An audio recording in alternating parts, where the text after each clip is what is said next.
Hello everyone, welcome to my video. I recently came across the Fortran 2023 documentation and I came across some of the new features in Fortran 2023, and so I wanted to talk about one of such features related to concurrent loops.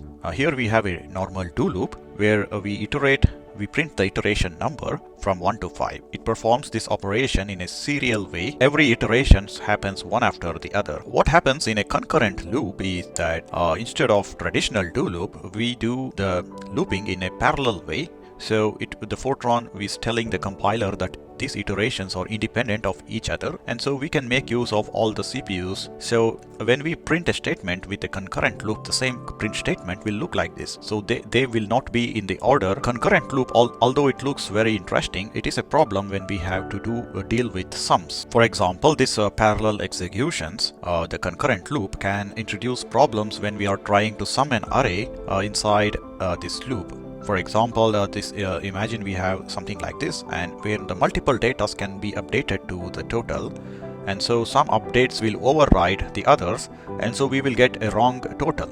So this problem is actually fixed in Fortran 2023 that introduces a reduce clause, and when we use something like this within the concurrent loop with the reduce statement, what happens is that each iteration gets its own private copy of the variables, and so it makes sure that the total, the summation is handled safely in the parallel so that no two updates occur at the same time.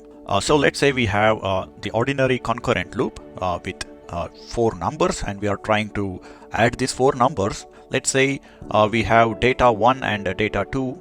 2 and 3 come simultaneously to the total, and so only one of them gets updated and one gets overridden, and so we will not get the total as we wanted. But when we use this reduce statement like this, what happens is that if our data is 1, 2, 3, 4, every iteration has its own private copy of the variables like this, and so it will always make sure that our final result is always correctly added without one update overriding the other.